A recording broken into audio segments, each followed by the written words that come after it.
It's about working more effectively, making the most of these differences, not letting them irritate us or frustrate us. This generational difference, if we're going to work together well with young professionals, with millennials or the Gen Xers, or if we're Gen Y and we're looking around going, why is everybody picking on me? Or you've got your boomers or any of the generations at work. If we're going to do this well, we have to apply curiosity. What I recommend here is the practical power of curiosity. Now, this is an interesting thing. Curiosity. I am curious and I am interested.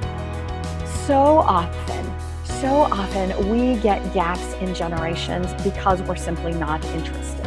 We get gaps because we're not curious about what makes someone tick, curious about how they came to be, curious about how the history was or what was important to someone before now, or how they came to be in this particular moment.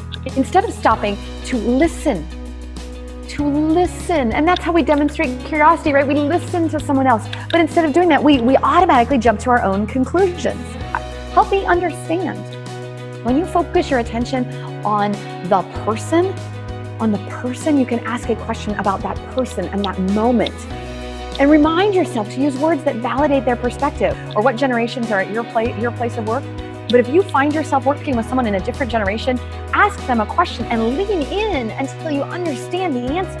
Engage in a conversation. And then you know what? Do it again and again and again. Do it again. Repeat until it's a habit to get their perspective. Thrive on this stuff because, man, we all come from different walks of life. We all have different experiences. Every one of us adds value to the situation that we are currently in if we are allowed to do so. A way to feel interest. Fix your story. Fix your story, my friends.